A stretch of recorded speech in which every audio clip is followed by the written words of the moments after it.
Olá, meus amigos, sejam muito bem-vindos. Vamos dar início agora ao nosso curso preparatório para o 28º concurso da Defensoria Pública do Estado do Rio de Janeiro. Nesse nosso módulo, nós vamos estudar especificamente exercícios simulados de tutela coletiva, certo? Eu vou trabalhar, nesse momento que eu estou gravando as nossas aulas, ainda não existe a definição de qual banca, né, qual a organizadora vai fazer parte da banca, né. Eu acredito que existe uma tendência para a Fundação Getúlio Vargas, embora a CESP e a Fundação Carlos Chagas também estejam interessados em participar desse processo.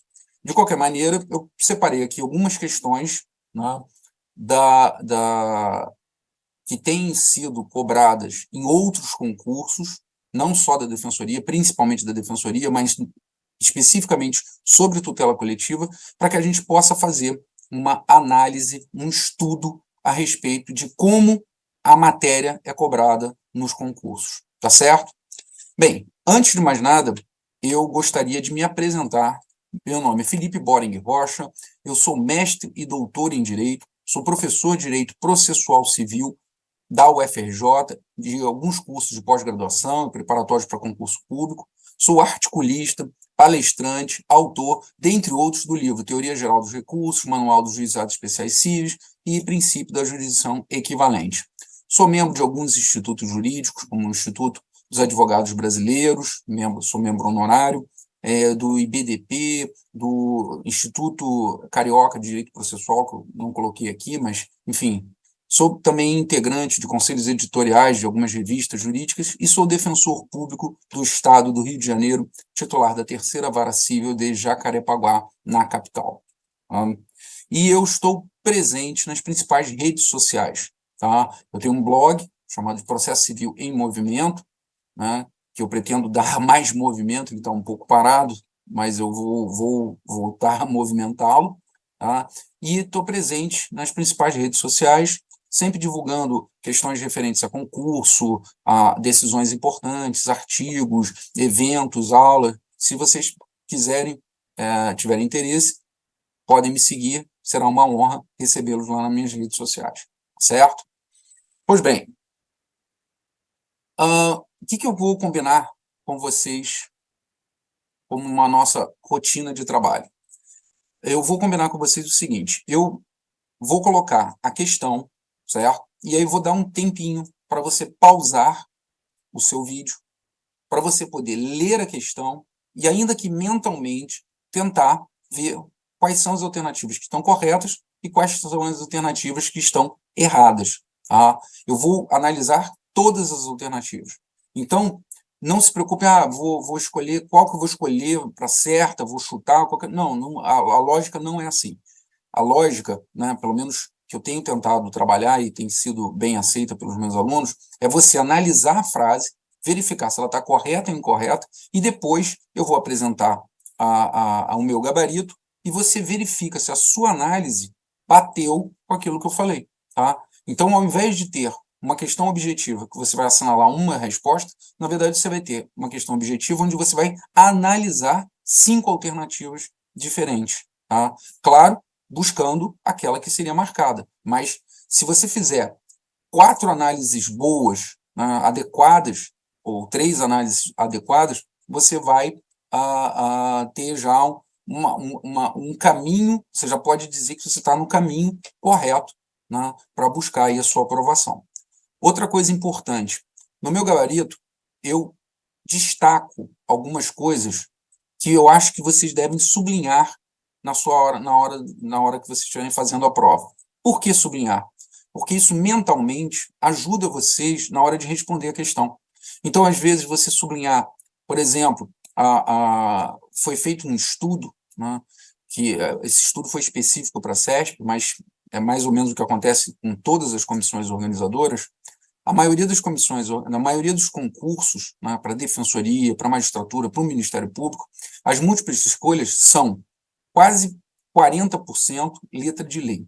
Né? Letra de lei é uma presença constante. Também, cerca de 40%, nós temos ali jurisprudência, principalmente dos tribunais superiores, né, do STF e do STJ, mas também de outros tribunais, né, dependendo do local onde aquela prova está sendo aplicada. Mas com cerca de 40% de jurisprudência.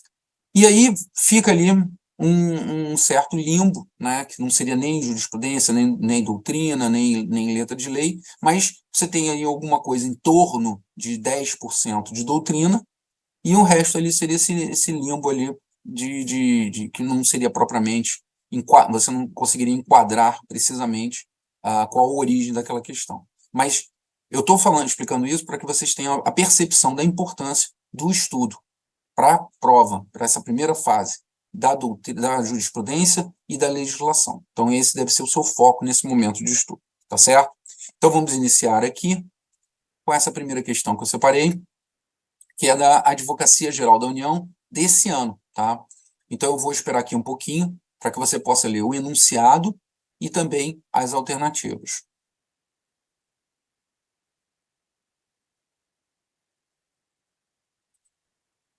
Mais um minutinho para ler essas alternativas aqui.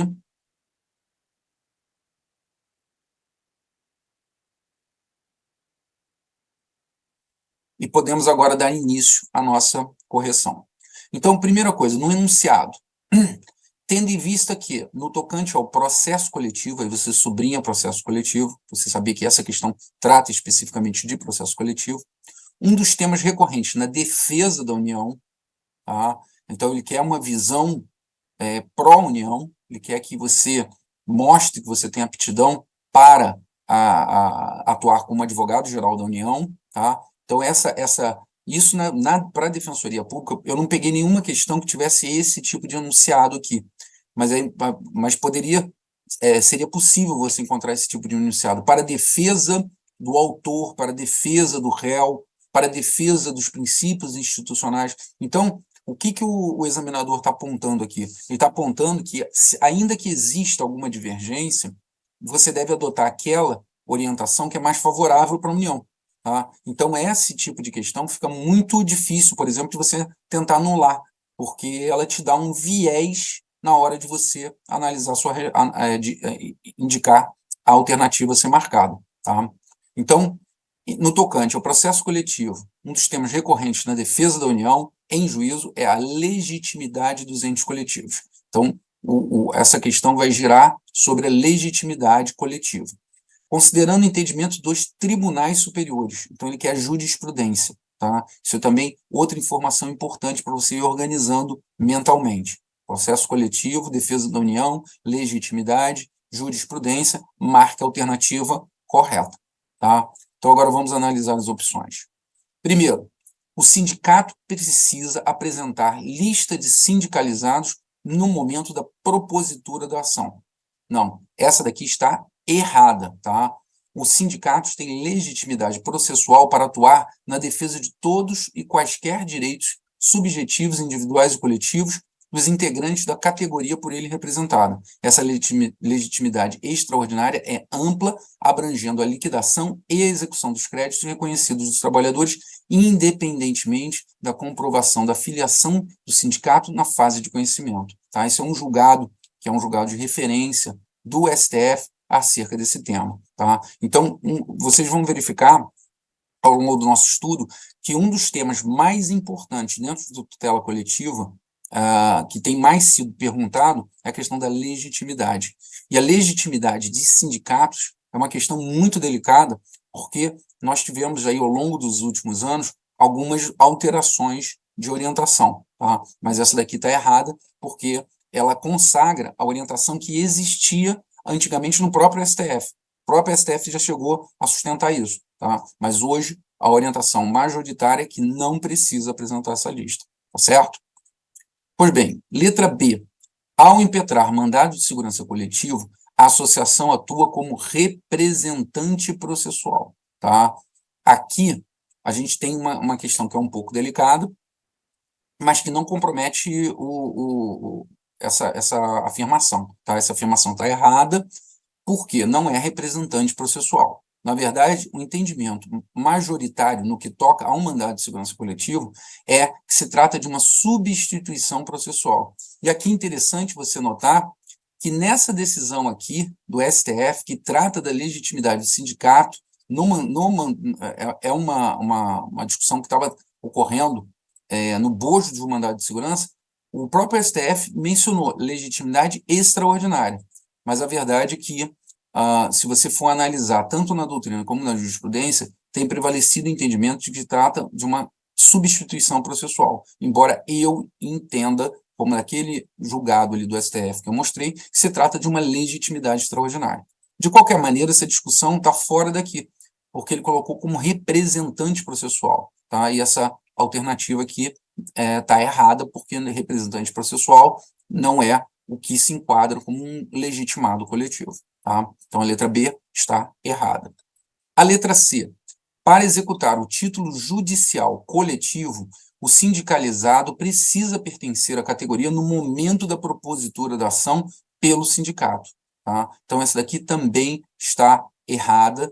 A gente tem uma decisão paradigma no STJ, essa decisão aqui, e essa decisão diz, em síntese, a sentença pode ser executada por qualquer sindicalizado, exceto se essa limitação estiver expressa na decisão judicial. Então, essa questão aqui ela podia ser ainda mais complexa se o examinador tivesse colocado essa exclusão aqui, né, essa exceção aqui que o STJ vem reiterando. Então, a regra é que a sentença pode ser executada por qualquer sindicalizado, tá? Não precisa pertencer à categoria no momento da propositura da ação, basta ele ter pertinência subjetiva com o objeto coletivo que foi julgado, tá? Mas, eventualmente, o STJ diz que se a decisão judicial fizer um recorte, tá? E esse recorte transitar em julgado, você não pode, na hora da execução, alterar isso, para ampliar a legitimidade que foi reconhecida no título. Tá? Então, essa aqui é uma questão bastante interessante, poderia dar até uma questão discursiva, né, para você desenvolver melhor esses pontos aqui, mas, do jeito que ela está colocada aqui, essa afirmativa C está errada. Tá? A letra D. A letra D é a letra a ser marcada, é a letra que está correta. E ela diz o seguinte: segundo o entendimento do STJ, o sindicato atuará em juízo como substituto processual. Tá? Lembre-se que eu falei que na jurisprudência tem sido mais comum você encontrar a identificação da legitimidade do sindicato como substituto processual. Tanto é que essa alternativa está correta. E essa alternativa ela foi tirada, até porque o texto é muito parecido, desse julgado aqui do STJ. Tá? Então, segundo o entendimento do STJ, o sindicato atuará em juízo como substituto processual, representando toda a categoria, exceto quando houver limitação no título judicial coletivo. Então, notem que essa exceção aqui, que foi também objeto de análise nessa alternativa aqui anterior, essa exceção agora fez parte do enunciado do gabarito, da alternativa a ser marcada. Tá? Então, essa daqui é uma alternativa correta. E, por fim, a letra E.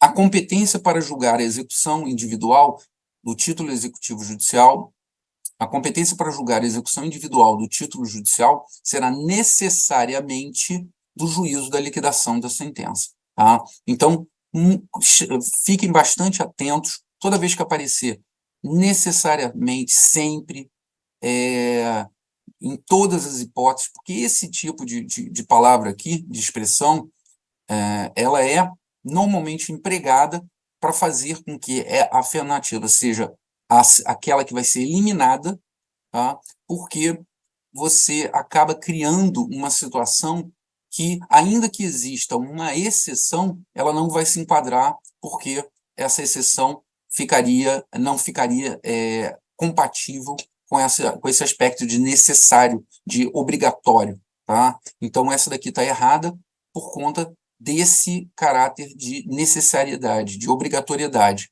Tá? E aqui eu, inclusive, separei uma decisão que fez parte do tema 480, né, a tese que foi fixada do tema 480, que diz: a liquidação e execução individual de sentença genérica proferida na ação civil coletiva pode ser ajuizada no foro do domicílio do beneficiário, porquanto seus efeitos e eficácia da sentença não estejam circunscritos a lindes geográficos, mas aos limites objetivos e subjetivos do que foi decidido, levando-se em conta, para tanto, sempre a extensão do dano e a qualidade dos interesses meta-individuais postos em juízo. Tá? Então, não há essa limitação para julgar. É claro que você pode promover essa execução no âmbito do juízo de liquidação, mas não necessariamente, tá certo? Aliás, uma coisa que eu acho importante vocês entenderem, eu já fiz parte de banca, eu já fui examinador da FGV, já fui examinador da banca da Defensoria Pública. Quando a gente faz uma múltipla escolha, né, normalmente a múltipla escolha são compostas por 5 alternativas. Então, nós somos orientados a fazer uma alternativa correta, uma alternativa quase correta, 2 alternativas erradas e uma alternativa muito errada. Né? Então, você normalmente fica em dúvida na hora de marcar, pô, estou em dúvida entre a letra tal e a letra tal. Isso não é uma coincidência, isso é o próprio objetivo da elaboração da questão. E é interessante que a maioria das bancas, né, de concurso, a FGV faz isso, que eu sei, ela analisa não só a alternativa correta, se o candidato marcou ou não a alternativa correta. Ele analisa também se ele marcou, por exemplo, uma alternativa que é absolutamente errada. Tá? Ou se ele marcou aquela que realmente foi feita para ele ficar em dúvida. Porque isso pode dar uma melhor percepção de como o candidato ele analisou as alternativas. Tá? É claro que isso não é levado para efeito de avaliação. Né? A avaliação é quem acertou e quem errou. Mas para efeito de análise do própria prova, né, do conteúdo da prova, a gente verifica as alternativas que foram marcadas. Se ela está enquadrada como uma alternativa correta, ganhou o ponto, beleza, quase correta, ou errada, ou totalmente errada. Então, se o candidato marcou muitas alternativas totalmente erradas, aquele candidato não teve uma boa atuação, não teve um bom desempenho dentro da prova, tá certo? Bem, vamos agora partir para a segunda questão. E aqui, novamente, eu vou deixar alguns instantes aqui para você poder dar pausa e poder ler, tá?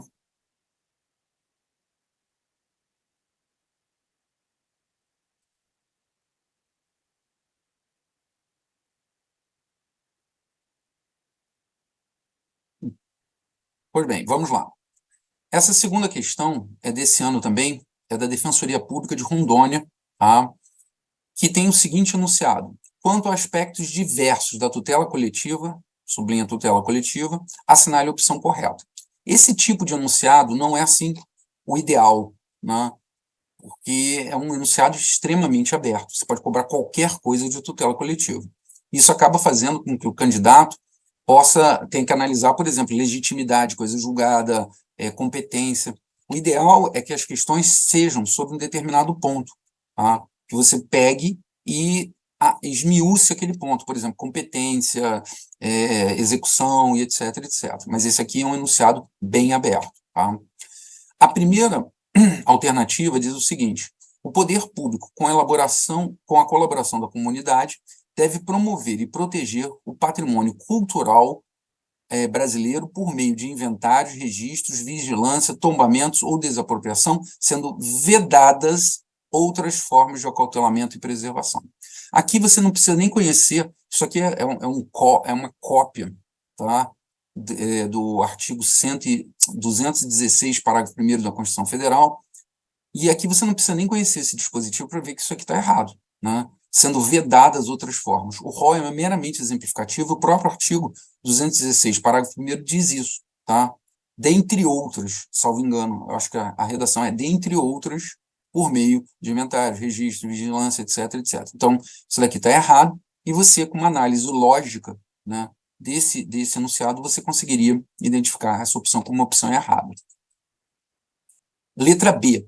De acordo com a Lei da Ação Popular, são anuláveis os atos lesivos ao patrimônio da União, do Distrito Federal, dos Estados e dos municípios, no caso de incompetência, vício de forma, ilegalidade do objeto inexistência de motivos ou desvio de finalidades. Tá? Aqui, de novo, a gente tem uma cópia do artigo 2º da Lei da Ação Popular, né? Tem cópia de um dispositivo legal. Então, essa questão aqui, além de ser muito abrangente, né, muito genérica, ela também foi muito literal na questão legislativa. Né? Então, ele pegou o teor aqui. E, mesmo que você não saiba de cor o artigo 2º da Lei da Ação Popular, você percebe que aqui, primeiro, são anuláveis, tá? Existe uma discussão, realmente, se seriam nulos ou anuláveis, mas até pela característica da questão, você percebe claramente que o que o examinador quer aqui é a letra da lei. E a letra da lei diz que esses atos são nulos, não anuláveis. Tá? E, além disso, ele enumerou só a União, o Distrito Federal, os estados e os municípios. Não, são muitos outros entes, né? Fundação de Direito Público, sociedades, enfim, tem um rol bem mais extenso do que esse que foi colocado aqui. Então, essa resposta está errada, porque, primeiro, ela colocou anuláveis, quando a lei fala em nulo, e outro, porque faltaram algumas entidades, tá certo? Letra C. Considera-se pessoa com deficiência aquela que tem impedimento curto prazo, de natureza física, mental, intelectual, sensorial, que, na interação com uma ou mais barreiras, pode obstruir temporariamente sua participação plena e efetiva na sociedade em igualdade de condições com as demais pessoas. Tá?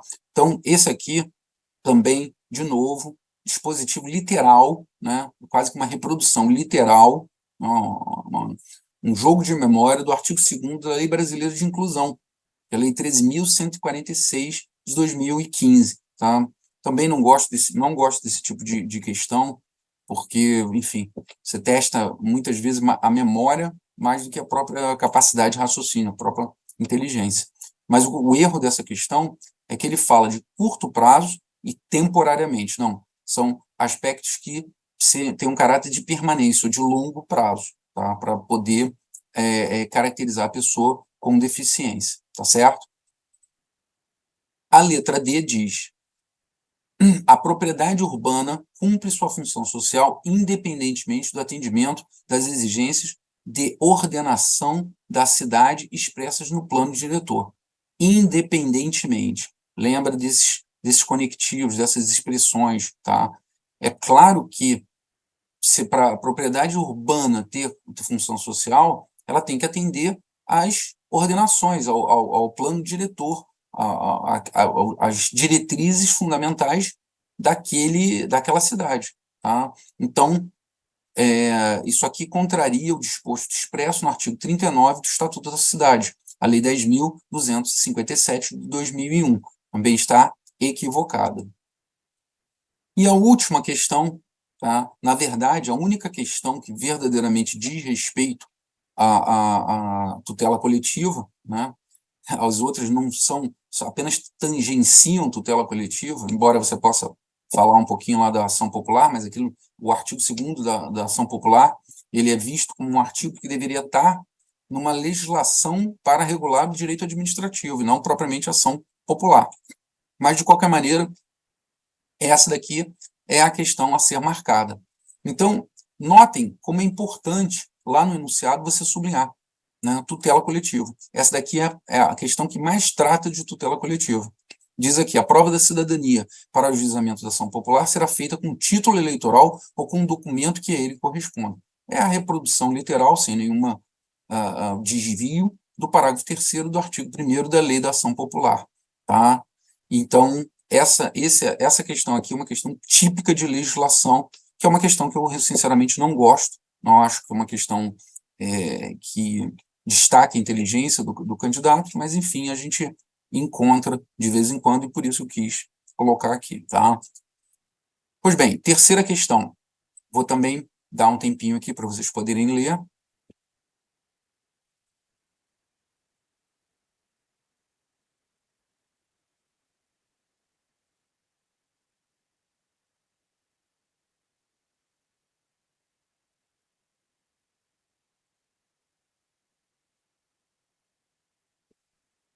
Vamos lá.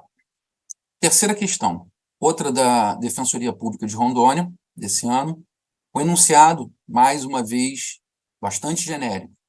No que diz respeito à tutela coletiva, sublinhe tutela coletiva, assinale a opção correta. E a opção correta é logo a primeira, a letra A, tá? Que essa opção aqui, ela reproduz o artigo 134 da Constituição Federal. Diz aqui: cabem à Defensoria Pública a orientação jurídica, a promoção de direitos humanos e a defesa, em todos os graus, judicial ou extrajudicial, dos direitos individuais e coletivos de forma integral e gratuita aos necessitados. Então, essa redação, ela está basicamente no artigo 134 da Constituição Federal, no artigo 186, 185 do Código de Processo Civil, no artigo 4º da Lei Complementar 80 de 1994, que é a Lei Orgânica Nacional da Defensoria Pública. Então, essa redação é uma redação que é, assim, clássica e que todo candidato bem preparado para a Defensoria Pública tem que conhecer. Tá? Letra B. Os órgãos públicos legitimados podem tomar dos interessados compromisso de ajustamento de suas condutas às exigências legais mediante combinação que terão eficácia de título executivo judicial. Tá? Então, essa alternativa aqui estava copiando quase que literalmente o parágrafo 6º do artigo 5º da Lei da Ação Civil Pública, só que aí chegou no final e falou de título executivo judicial. Não. O TAC, o termo de ajustamento de conduta, ele é um título executivo extrajudicial. Nós, na Defensoria Pública, nós costumamos homologar o TAC judicialmente. Tá? Então, a gente faz um procedimento, que é um procedimento de homologação judicial do TAC, e aí ele passa a ser um título executivo judicial. Qual é a importância disso? Porque, no início, quando a Defensoria Pública começou a atuar, fazendo esses TACs, o que acontecia? Por exemplo, a Defensoria Pública fazia o TAC com uma empresa, certo? Só que essa empresa, depois vinha um inquérito civil ou uma ação civil pública impetrada sobre aquela mesma questão pelo Ministério Público. E aí a empresa fala assim, poxa, mas eu fiz um TAC, eu estou cumprindo, e fiz um TAC com a Defensoria, o Ministério Público veio, entrou com uma ação, instaurou um inquérito, e realmente, o fato da Defensoria ter feito o termo de ajustamento de conduta não impede que outros legitimados tomem medidas contra aquela pessoa pelo aquele mesmo fato. O que impede, né, é a homologação desse termo de ajustamento de conduta. Então, para dar maior força, né, para dar, aliás, status de coisa julgada material coletiva, nós propomos a parte, né, quem está fazendo ali o termo de ajustamento de conduta, para que faça esse procedimento de homologação do termo de ajustamento de conduta, para que passe a ser um título executivo judicial, ou seja, se houver um descumprimento, é só reabrir esse processo e promover o cumprimento de sentença nos autos desse processo de homologação, e essa sentença de homologação, ela faz com que aquele acordo tenha status de coisa julgada coletiva, e, portanto, não caiba mais adotar outras medidas, como, por exemplo, entrar com um outro legitimado entrar com uma ação coletiva. Tá certo? Pois bem, letra C. O Ministério Público não tem legitimidade ativa para atuar na defesa dos direitos difusos, coletivos e individuais homogêneos dos consumidores, ainda que decorrente de prestação de serviço público. Tá? Isso aqui contraria expressamente a súmula 601 do STJ, tá? Que, aliás, nem precisava dessa súmula, porque o tema é, desde a década de 90, esse tema já é pacífico, né? Existiu uma discussão sobre a legitimidade do Ministério Público para atuar em interesses individuais, homogêneos, disponíveis, tá? Porque individuais, homogêneos e indisponíveis, ele pode atuar sem dúvida nenhuma, sempre pôde. Mas a Constituição não fala dos direitos individuais homogêneos, é a legislação infraconstitucional que trata, né? E o STJ já entendeu que atua não só para os interesses individuais homogêneos indisponíveis, mas também dos interesses individuais homogêneos disponíveis, desde que tenha relevância social.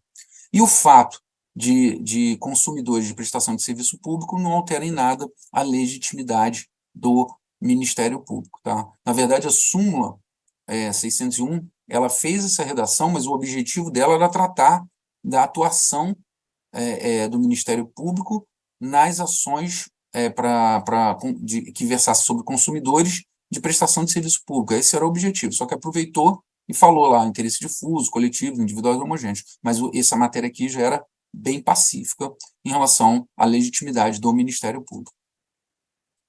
Letra D. A Defensoria Pública não possui legitimidade para a propositura da ação civil pública que vise promover a tutela judicial de direitos difusos e coletivos de que sejam titulares, em tese, pessoas necessitadas. Tá? Isso aqui é a antítese do que a gente conquistou, né? A repercussão geral, o julgamento, a repercussão geral do 607 no STF, diz a tese fixada: a Defensoria Pública tem legitimidade para a propositura da ação civil pública em ordem a promover a tutela judicial de direitos difusos e coletivos de que sejam titulares, em tese, pessoas necessitadas. Tá? Eu nem gosto dessa tese, tá? Mas o enunciado vai contra, né? Não possui legitimidade. Então, isso aqui está evidentemente errada.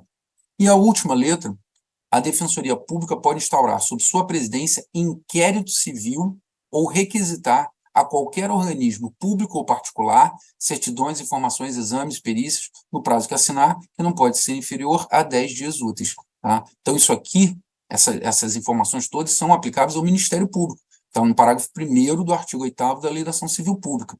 Tá? Então, a Defensoria Pública não pode instaurar inquérito civil, só o Ministério Público que pode. Tá? Existe na doutrina um autor, ou alguns autores, como o Danilo Paes, que defende que a Defensoria Pública pode instaurar inquérito civil, tá? Mas é muito minoritário. Mesmo dentro da Defensoria Pública, a gente entende que não tem atribuição para instaurar um inquérito civil público. Mas a gente pode instaurar um procedimento administrativo que é análogo ao inquérito civil público, tem os mesmos objetivos, só não tem o crime, né, pela não prestação de informações para instruir esse procedimento administrativo. Mas, em linhas gerais, funciona dentro da mesma lógica que o inquérito civil público, tá certo? Eu já estourei um pouquinho o nosso tempo, eu vou fazer um intervalo e a gente volta no nosso próximo bloco.